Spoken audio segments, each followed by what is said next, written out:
Hi friends, എല്ലാവർക്കും മിഠായി പൊതിയിലേക്ക് സ്വാഗതം. പത്രങ്ങളിലൂടെ പുതിയൊരു എപ്പിസോഡാണ്. ഫെബ്രുവരി മാർച്ച് 2 തൊട്ട് 9 തീയതി വരെയുള്ള പത്രങ്ങളിൽ മാർച്ച് 3 മുതൽ 9 വരെയുള്ള പത്രങ്ങളിൽ നിന്നുള്ള ചോദ്യങ്ങളാണ് ഇത്തവണത്തെ പ്രത്യേകത.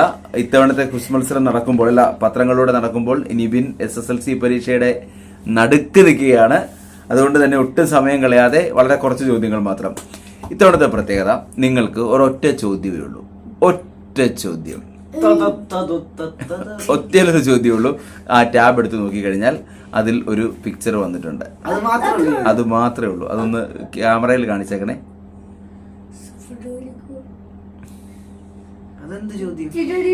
കണ്ടോ? ആ ചിത്രം ഒന്ന് കാണിച്ചേര്. അതായത് പപ്പാടെ മാസ് ബൈക്ക് എഡിറ്റിംഗിലൂടെ എല്ലാം ചേർത്തിണക്കിയ പല പല ഫോട്ടോകൾ 18 ഫോട്ടോസ് ഉണ്ട് അതിനകത്ത്. 18 ഫോട്ടോകൾ. ഇതിനെ നിങ്ങൾ 9 ഗ്രൂപ്പുകളാക്കി മാറ്റണം. മനസ്സിലാവുന്നോ? 18 ഫോട്ടോകളുണ്ട്, 9 ഗ്രൂപ്പുകളാണ് ആക്കേണ്ടത്. പേനയും പെൻസിലും ഒന്നും തരാത്തത് കൊണ്ട് നിങ്ങൾക്ക് ഏതെങ്കിലും ഗ്രൂപ്പുകൾ ഇന്നവര് തമ്മിലാണ് ഗ്രൂപ്പ് എന്ന് ഐഡന്റിഫൈ ചെയ്യാൻ പറ്റിയാൽ അപ്പോൾ പറയാം. ഓഡിയൻസ്, നമ്മുടെ വീഡിയോ കാണുന്നവരും ശ്രദ്ധിക്കേണ്ടത് പെയറാക്കണം. 2 പേര്, 2 ഫോട്ടോകൾ വീതം. ഇഷ്ടമുള്ള രീതിയിലല്ല, 2 ഫോട്ടോകൾ തമ്മിൽ ഒരു കണക്ഷൻ ഉണ്ട്. അപ്പൊ റാണി, ഇവരുടെ പേരെന്നാ? നടി വിദ്യാബാലൻ. ഫെഡറൽ ബാങ്കും വിദ്യാബാലനും ഫെഡറൽ ബാങ്കും ബ്രാൻഡ് അംബാസിഡർ ആണ് വിദ്യാബാലൻ. ഓക്കെ, അപ്പൊ അത് ശരി. ഒരെണ്ണം പറയട്ടെ നിഷാൻ. ഒന്നാമത്തെ ഒരെണ്ണം നിങ്ങൾ പറഞ്ഞു, വിദ്യാബാലനും എന്താ എന്തോ ഒരു വിദ്യാബാലനും ഫെഡറൽ ബാങ്കുമാണ് കണക്ഷൻ. എന്താ കണക്ഷൻ നിഷാൻ? ഫെഡറൽ ബാങ്കിന്റെ ബ്രാൻഡ് അംബാസഡർ ആണ് വിദ്യാബാലൻ. ഈ കഴിഞ്ഞ ആഴ്ചയാണ് സെലക്ട് ചെയ്യപ്പെട്ടത്. അതിനോട് ഒന്ന് 2 ചോദ്യങ്ങൾ അതിനോട് ചേർത്ത് ചോദിച്ചോട്ടെ. ആകെ മാർക്കിനല്ല, നിങ്ങൾക്കൊന്നും അറിയാവുന്നറിയാം. ഫെഡറൽ ബാങ്കിന്റെ എത്രാമത്തെ ബ്രാൻഡ് അംബാസഡർ ആണ് വിദ്യാബാലൻ? ഫെഡറൽ ബാങ്കിന്റെ എത്രാമത്തെ ബ്രാൻഡ് അംബാസഡർ അറിയോ നിഷാന്? ഫെഡറൽ ബാങ്കിന്റെ ചരിത്രത്തിലെ ആദ്യത്തെ ബ്രാൻഡ് അംബാസഡർ ആണ് വിദ്യാബാലൻ. അതുകൊണ്ടാണ് അതിന്റെ ഒരു പ്രത്യേകത കേട്ടോ. ആദ്യമായിട്ടാണ് ഒരാൾ. വനിത തന്നെയാണ്. നിഷാൻ, നിബി, അടുത്ത ചോദ്യം. ഫെഡറൽ ബാങ്കിന്റെ ആ മോട്ടോ, അവരുടെ ഒരു ലോഗോയിൽ ഒരു വാക്യമുണ്ടല്ലോ, ഏതാണെന്നറിയോ?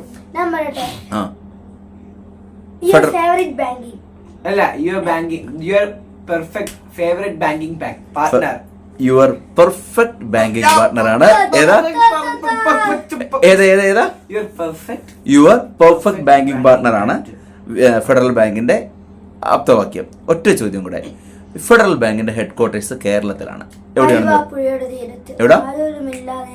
ആലുവയാണ് ശരിയായ ഉത്തരം. ഫെഡറൽ ബാങ്കിന്റെ ഹെഡ് ക്വാർട്ടേഴ്സ് ആലുവയാണ് ശരിയായ ഉത്തരം. ഓക്കെ, അടുത്ത പടം കിട്ടിയോ? ഒരെണ്ണം നിങ്ങൾ പറഞ്ഞു ശരിയാണ്.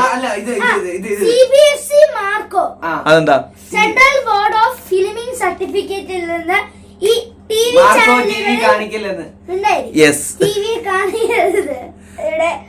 സെൻട്രൽ ബോർഡ് ഓഫ് ഫിലിം സർട്ടിഫിക്കറ്റിൽ നിന്ന്. ഓക്കെ, അതായത് നിങ്ങൾ ഉത്തരം ശരിയാണ്. മാർക്കോയും CBFCയും ആണ്. കാരണം CBFCയുടേതായിട്ട് നമ്മൾ കഴിഞ്ഞ ആഴ്ച പത്രത്തിൽ വാർത്ത കണ്ടു. മാർക്കോ ഫിലിം ടിവിയിൽ കാണിക്കരുത്. OTTയുമായി ബന്ധപ്പെട്ട് വേറെ വാർത്തകളൊന്നുമില്ല. അപ്പോൾ CBFCയുടെ ഫുൾ ഫോം നിഷാൻ പറഞ്ഞതിനകത്ത് ചെറിയ മിസ്റ്റേക്ക് ഉണ്ട്. Central Board of Film Certification. എന്താണ്? Central Board of Film Certification ആണ് ഈ CBFCയുടെ ഫുൾ ഫോം. അതനുസരിച്ച് ഒറ്റ ചോദ്യം. ഇപ്പോൾ സെൻട്രൽ ബോർഡ് ഓഫ് ഫിലിം സർട്ടിഫിക്കേഷന്റെ ചെയർമാൻ ആരാണ്? ചെയർപേഴ്സൺ പ്രസൂൺ ജോഷി. ആരാണ്? പ്രസൂൺ ജോഷി. ഓർത്തു വെക്കണം കേട്ടോ. ഇനി അതുപോലെ തന്നെ 3 രീതിയിലുള്ള സർട്ടിഫിക്കേഷൻസ് ആണ് പൊതുവെ സിനിമകൾക്കുള്ളത്. മാർക്കോയ്ക്ക് കിട്ടിയത് ഏതാ? A, അഡൽട്സ് ഓൺലി, അല്ലെങ്കിൽ കൃത്യമായിട്ട് പറഞ്ഞാൽ 18 വയസ്സിന് മേളിലുള്ളവർ മാത്രമേ അത് കാണാവൂ. നോർമൽ വരാറുള്ളത് U വരാറുണ്ട് ചില സിനിമകൾക്ക്. U അൺറെസ്ട്രിക്റ്റഡ് ആണ്. ആർക്കും ഒരു റെസ്ട്രിക്ഷനും ഇല്ല, ആർക്കും വേണേലും കാണാം. ഇങ്ങനെ 2 എണ്ണേ ഉള്ളൂ ശരിക്കും. പിന്നെ UAയും കൂടി ഉണ്ട്. മൂന്നാമതൊരെണ്ണമുണ്ട് UA. 7+13+16+18+. 18+ എന്ന് പറയുന്നത് വരെ പറഞ്ഞല്ലോ, അഡൽട്സ് ഉള്ളത്. എയും യുവും കഴിഞ്ഞാൽ പിന്നെ ഉള്ളത് UA ആണ്. അതിന് 3 പിരിവുകളുണ്ട്. 7+ നിങ്ങൾ കേൾക്കുന്നില്ല. ആ അല്ല ശ്രദ്ധിക്ക്, കാര്യം നമ്മൾ ഏതൊക്കെയാ നമ്മൾ പറഞ്ഞു വന്നേ? 7+, 13+, 16+. അതിനർത്ഥം എന്താ? 7+ എന്ന് പറഞ്ഞാൽ എന്താ നിഷാ? അങ്ങനെയല്ല, പേരന്റൽ കൺട്രോൾ ഉണ്ടാവണമെന്നേ ഉള്ളൂ. 7 വയസ്സ് വരെയുള്ള കുട്ടികൾ ആ സിനിമ കാണുന്നുണ്ടെങ്കിൽ അവർ പേരൻസിന്റെ ഗൈഡൻസിൽ അത് കാണാവുള്ളൂ എന്നാണ് കേട്ടോ. 13, 16 ആ രീതിയിലാണ് വരുന്നത്. അപ്പം UA, A+ അങ്ങനെയാണ്. ഓക്കെ, രണ്ടാമത്തത് ശരിയാണ്. ഇനിയുണ്ടോ?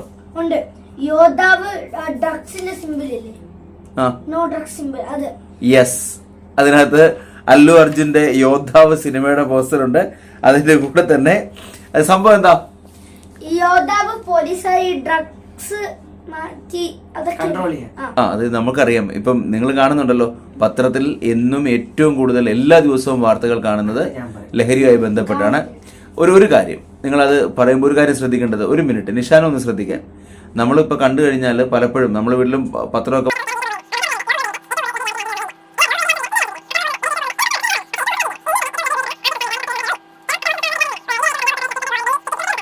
അതിൻ്റെ കൂടെ നമ്മളെല്ലാവരും ശ്രമിക്കണം. അതിനുവേണ്ടിയുള്ളൊരു ശ്രമം തന്നെയാണ് യോദ്ധാവ്.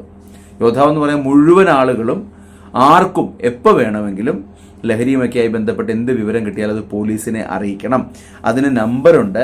അത് പലയിടത്തും വ്യാജ നമ്പറുകൾ വരുന്നുണ്ട്. ചില ഇതിൽ കറക്റ്റ് നമ്പർ പോലീസിന്റെ ഫേസ്ബുക്ക് പേജിലൊക്കെ പോയാൽ കൃത്യമായിട്ട് കാണാം. ഏതാ? 36. ഓക്കെ, ടോട്ടൽ 5 6 ഉണ്ട്. അതായത് ഓർത്തിരിക്കേണ്ട ഒരു പ്രധാനപ്പെട്ട നമ്പറാണ്. കാരണം ഇത് ലഹരി ഉണ്ടെങ്കിൽ അറിയിക്കാൻ വേണ്ടിയിട്ട്. ശരി, യോദ്ധാവ് മനസ്സിലായല്ലോ. ഇപ്പൊ പോലീസോട് ചേർന്ന് സ്കൂളും അധ്യാപകരും രക്ഷിതാക്കളും സമൂഹവും എല്ലാവരും ചേർന്നു നമ്മളിത് ലഹരിക്കെതിരെയുള്ള വിവരങ്ങൾ പോലീസിനെ അറിയിക്കാനും നടപടിയെടുക്കാനും വേണ്ടിയുള്ളതാണ്. എന്നാൽ പോലീസും എക്സൈസും പഞ്ചായത്തും സ്കൂളും ജനങ്ങളും എല്ലാം കൂടെ ചേർന്ന് ലഹരിക്കെതിരെ ബോധവൽക്കരണം നടത്തുന്ന പ്രശസ്തമായ ഒരു ക്യാമ്പയിനുണ്ട്. ആ ബോധവൽക്കരണ പരിപാടിയുടെ പേരെന്താണ്? ബോധവൽക്കരണ പരിപാടിയുടെ പേര് ഇത്രയുണ്ടോ? അത് വളരെ കോമൺ, ഏറ്റവും കൂടുതൽ പത്രത്തിലൊക്കെ വരുന്നത്. അയ്യോ, ഏറ്റവും സിമ്പിൾ, വിമുക്തി. ഏതാ? വിമുക്തിയാണ് ബോധവൽക്കരണ പരിപാടി. ഇനി അതുപോലെ ലഹരിക്കെതിരെ വ്യാപകമായിട്ട് പോലീസുകാർ ഇപ്പോൾ റെയ്ഡ് നടത്തുന്നുണ്ട്, വേട്ടകൾ നടത്തുന്നുണ്ട്. ആ ഓപ്പറേഷൻ ഒരു പേരുണ്ട്, പറയാം. ഓപ്പറേഷൻ ഡി ഹണ്ട് ആണ്. Operation D Hunt. നിഷാൻ, അങ്ങനെയാണെങ്കിൽ ഞാനൊരു കാര്യം പറയാം. DDAD എന്താ സംഭവം? സംഭവം എന്തിനു വേണ്ടി ഉള്ളതാണെന്നറിയോ? ഡിജിറ്റൽ കുട്ടികൾക്കിടയിലുള്ള ഈ ഡിജിറ്റൽ പ്രശ്നങ്ങളൊക്കെ. അതെ, ശരിക്കും പറഞ്ഞാൽ ഡിജിറ്റൽ ഡി അഡിക്ഷൻ സെന്റർ തന്നെയാണ് DDADന്റെ full form. Digital de addiction centre. അത് കുട്ടികളുടെ ഡിജിറ്റൽ ആസക്തി നിയന്ത്രിക്കാൻ വേണ്ടിയിട്ടുള്ളത്. അതെന്ന് പറഞ്ഞാൽ എന്താ? ഫുൾ ടൈം മൊബൈലുമായിട്ടിരിക്കുന്ന ഗെയിം ആകാം, മറ്റു പരിപാടികളാകാം. മൊബൈലുമായിട്ട് ബന്ധപ്പെട്ട് അല്ലെങ്കിൽ മൊബൈല്, TV അങ്ങനെയൊക്കെയുള്ള സ്ക്രീൻ ടൈം ഒക്കെ വളരെ കൂടുതൽ അങ്ങനെയുള്ള അഡിക്ഷനെതിരെയുള്ളതാണ് കേട്ടോ. ഇനി എന്തെങ്കിലും കാര്യത്തിൽ ലഹരിയോ ഇത്തരം വിഷയങ്ങളോ ഉണ്ടെങ്കിൽ പോലീസിന്റെ കോൾ സെന്ററിൽ നമുക്ക് അപ്പോൾ വിളിക്കാം. ആ പോലീസ് കോൾ സെന്ററിൽ ഇട്ടിരിക്കുന്ന പേരും നല്ല പേരാണ്. എന്താണെന്നറിയോ? ഏതാ നിഷാൻ? ചിരിച്ചോണ്ട് പറ. ചിരിയാണ് കേട്ടോ ഉത്തരം. പോലീസിന്റെ കോൾ സെന്റർ. ഓക്കെ, ശരി. ഇന്ന് അടുത്ത് പറഞ്ഞു. അടുത്ത പേര് ഞാൻ പറയും. നമ്മുടെ കഴിഞ്ഞ വനിതാ വീഡിയോ റഷ്യൻ വിപ്ലവം അതെ, കറക്റ്റ് ആണ്. ശരിയായത്. അതായത് റഷ്യൻ വിപ്ലവവും വനിതാ ദിനവും, ലെനിന്റെ ഫോട്ടോയും വനിതാ ദിനവും തമ്മിലാണ്. റഷ്യൻ വിപ്ലവം നടന്ന വർഷം ഏതാ നിഷാൻ? അറിയോ? റഷ്യൻ വിപ്ലവം നടന്ന രാജ്യം പറയാവോ? Very good. റഷ്യൻ വിപ്ലവം നടന്ന വർഷം നിബിക്ക് പറയാവോ? 1917 റഷ്യൻ വിപ്ലവം നടന്നത്.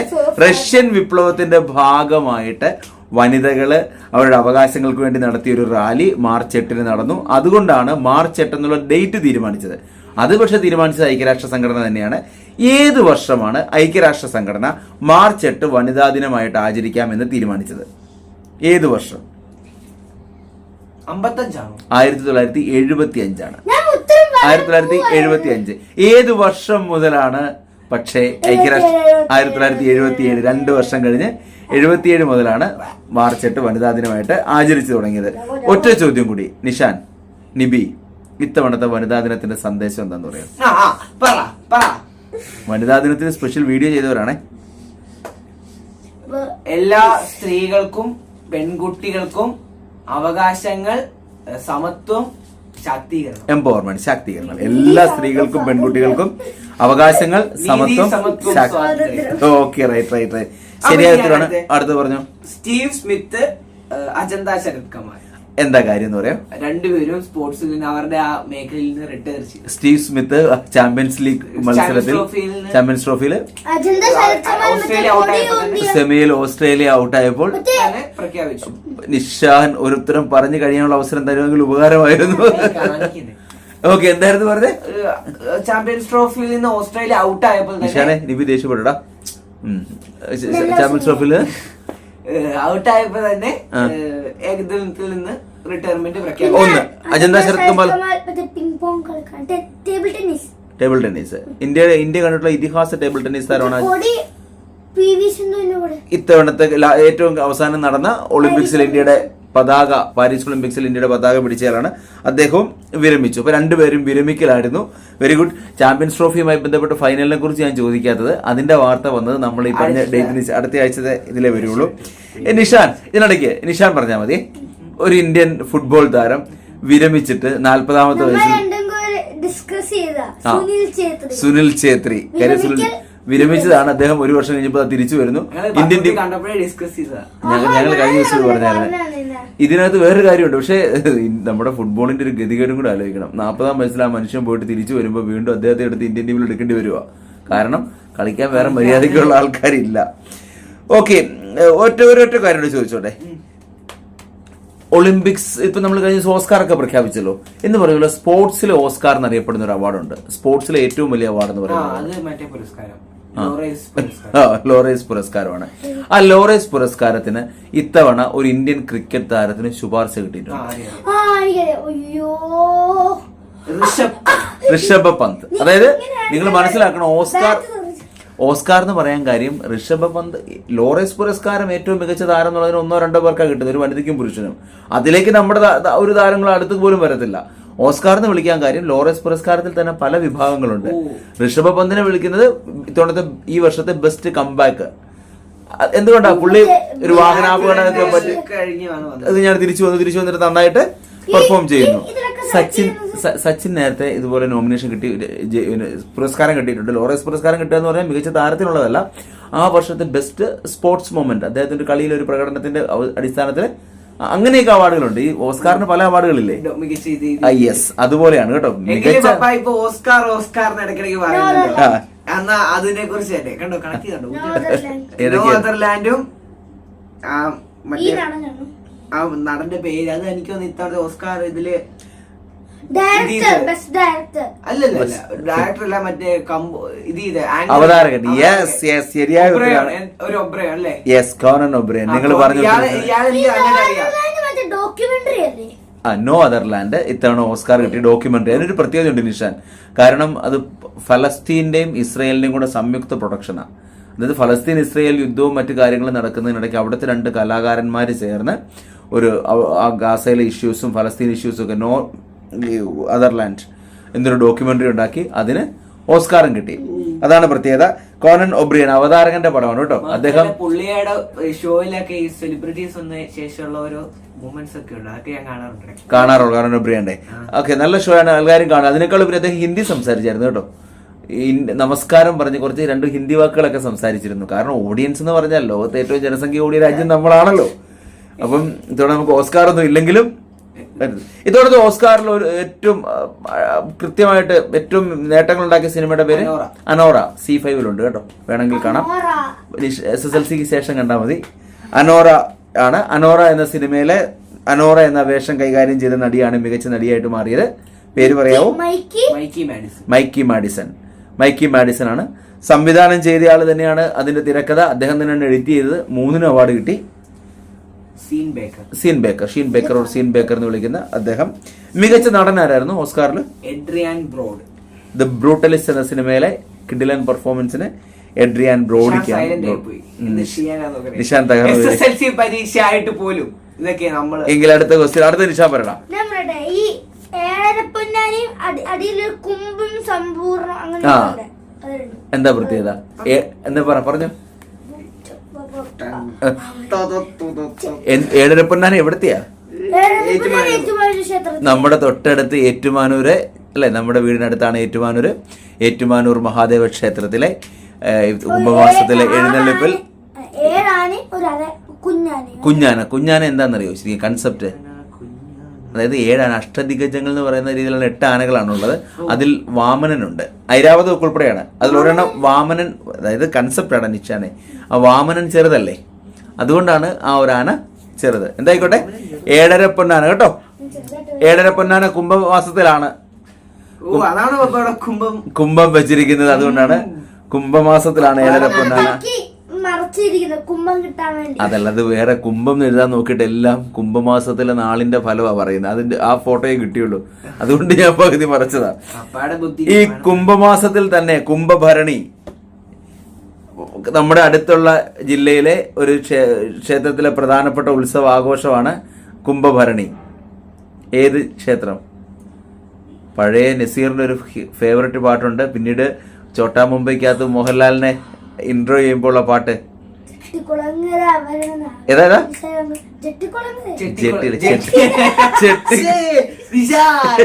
ചെട്ട് ഏതാ? ചെട്ടിക്കുളങ്ങര. നിഷ എഴുന്നിട്ടില്ല, ചെട്ടിക്കുളങ്ങര കേട്ടോ. ഈ ചെട്ടിക്കുളങ്ങരയുടെ ക്ഷേത്രത്തിലാണ്. വേണമെങ്കിൽ നിങ്ങൾക്ക് നമ്മുടെ പ്രവീൺ ചേട്ടന്റെ ദ വൈറ്റ് പേപ്പറിൽ അത് ചെട്ടിക്കുളങ്ങര ആയി ബന്ധപ്പെട്ട് അല്ല, അത് കാണിച്ചുകുളങ്ങര ആയിരുന്നല്ലേ. സോറി പപ്പാക്ക് അബദ്ധം പറ്റി. ഓക്കെ, അപ്പം അല്ല, ഓക്കെ പറഞ്ഞു. ഒറ്റ കാര്യമുണ്ട്. ഏറ്റുമാനൂരിന്റെ കാര്യം പറയുമ്പോൾ ഏറ്റുമാനൂർ ക്ഷേത്രത്തിന്റെ ഏറ്റവും വലിയ പ്രത്യേകതകളിലൊന്ന്, ഏറ്റുമാനൂർ ക്ഷേത്രത്തിൽ വളരെയേറെ ചുവർ ചിത്രങ്ങളുണ്ട്. കേരളത്തിലെ ചുവർ ചിത്ര നഗരി എന്ന് വിശേഷിപ്പിക്കപ്പെടുന്നത് നമ്മുടെ കോട്ടയത്തെയാണ്. ഏറ്റുമാനൂർ ക്ഷേത്രവും ചുവർ ചിത്രങ്ങളാൽ പ്രശസ്തമാണ്. അനന്തശയനമാണ്, അനന്തൻ പാമ്പ്, അതാണ് ഏറ്റവും പ്രധാനപ്പെട്ട ഈ ഏറ്റുമാനൂർ ക്ഷേത്രത്തിലെ ചുവർ ചിത്രം. എന്നാൽ കേരളത്തിലെ ഏറ്റവും വലിയ ചുവർ ചിത്രം നിങ്ങൾ രണ്ടുപേരും നേരിട്ട് കണ്ടിട്ടുണ്ട്. ഏതാ? ഗജേന്ദ്രമോക്ഷം. നമ്മൾ പോയി കണ്ടതാ. എവിടെയാ? കൃഷ്ണപുരം. എവിടെ? ഏത് സ്ഥലത്ത്?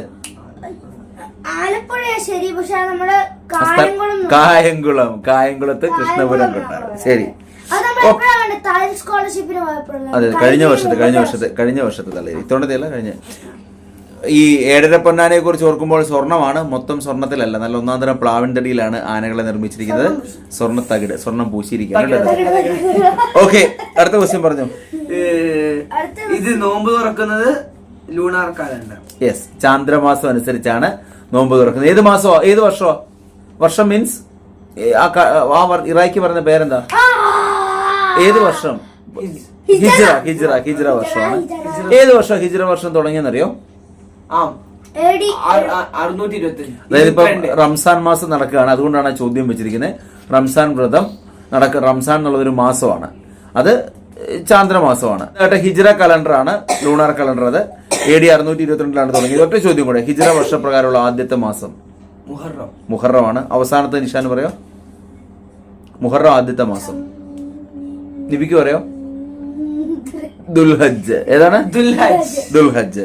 മലയാളം കലണ്ടർ ഏതാ? എന്നാ നിഷാൻ? മലയാളം കലണ്ടർ കൊല്ലവർഷം തുടങ്ങിയ ഏത് വർഷം? AD 825 ആദ്യത്തെ മാസം ചിങ്ങം. ഇപ്പൊ ഏത് വർഷം? AD 1200 sorry, AD 1200. അതെ. ഇന്ത്യൻ കലണ്ടർ ഏതാ നിഷാൻ? ഇന്ത്യയുടെ കലണ്ടർ, നമ്മുടെ ദേശീയ പഞ്ചാംഗം എന്നൊക്കെ അറിയപ്പെടുന്നത്. ശകവർഷമാണ്. AD 78 തുടങ്ങിയത്.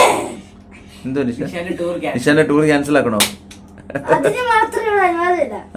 AD 78 ആദ്യത്തെ മാസം ചൈത്രം, അവസാനത്തെ മാസം ഫാൽഗുണം. Okay, right. എങ്കിൽ അടുത്ത പറയാം. എളുപ്പം നിഷാന് പ്രശ്നം ഉണ്ടാകുന്നതിന് എളുപ്പം പറഞ്ഞു. എന്ത്? അപ്പോൾ അടുത്ത വീഡിയോ കാണാം. അതല്ല ചോദ്യങ്ങൾ ഉത്തരങ്ങൾ പറഞ്ഞോളെ. ഏറെക്കുറെ എല്ലാം ആയല്ലേ? ഇനി വല്ലതും ഉണ്ടോടാ? ഉണ്ട് ഒറ്റ ഉണ്ട്. ഞാൻ പറയാത്. ചന്ദ്രൻ, ആ പേടകം. പേടകത്തിന്റെ പേര് പറയോ? Blue ghost. എന്താ നിഷാൻ പ്രത്യേകത? നാസയുടെ ഒരു പരീക്ഷണോപഗ്രഹം ചന്ദ്രനിൽ ചെന്ന് ഇറങ്ങിയത്. അതിന്റെ പ്രത്യേകത അതൊരു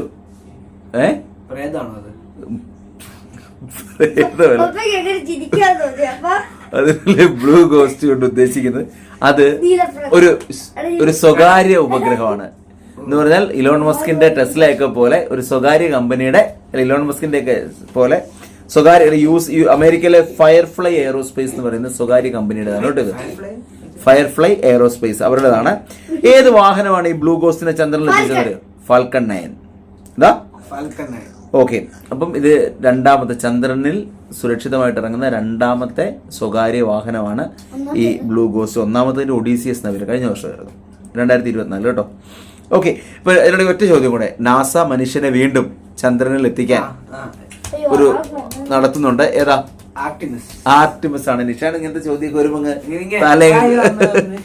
ഓക്കെ, തൽക്കാലം നമുക്ക് നിർത്താം. ഓക്കെ. അപ്പൊ കഴിഞ്ഞതിന് മുമ്പത്തെ, ഇനി ക്വസ്റ്റ്യൻ പറയുന്നതിന് മുമ്പ്, കഴിഞ്ഞതിന് മുമ്പത്തെ നമ്മുടെ പത്രങ്ങളിലൂടെ ഞങ്ങൾ ഓഡിയൻസിന് വേണ്ടി ചോദിച്ചൊരു ചോദ്യം, ഈ ഒരു സിമ്പിൾ ഇറ്റ്ഫോക്ക് അതായിരുന്നു ഉത്തരം വരേണ്ടത്. അത് ഞങ്ങൾക്ക് കറക്റ്റ് ആയിട്ട് ഉത്തരം പറഞ്ഞത് ഞങ്ങളുടെ കൂട്ടുകാരനായ ഈശ്വരാണ്. ഈശ്വർ കറക്റ്റ് ആയിട്ട് ഉത്തരം പറഞ്ഞിരുന്നു. ഈ ഈശ്വരാണ് ഇത്തവണത്തെ തമിഴ് സ്കോളർഷിപ്പിലെ UP വിഭാഗത്തിൽ, ആ വിഭാഗത്തിൽ ഒന്നാമതെത്തിയ, സംസ്ഥാന തലത്തിൽ ഒന്നാമതെത്തിയ ഞങ്ങളുടെ കൂട്ടുകാരനാണ് ഈശ്വർ. ഞങ്ങളുടെ സബ്സ്ക്രൈബർ. തിരുവനന്തപുരത്താണ് അവന്റെ വീട്. അപ്പോൾ ഈശ്വർ ശരി ഉത്തരം പറഞ്ഞതിന് അഭിനന്ദനങ്ങൾ. ഇനി ഇന്നത്തെ ചോദ്യം ഈ താഴെ കാണുന്ന ഫോട്ടോയിലുള്ള ആളെ തിരിച്ചറിയുക എന്നത് മാത്രമാണ്. അപ്പോൾ പുതിയൊരു വീഡിയോയിൽ കാണാം. അതുവരെ ബൈ. സ്നേഹപൂർവ്വം കോട്ടയത്ത് നിന്നും നിഷാനൊപ്പം നേബേ.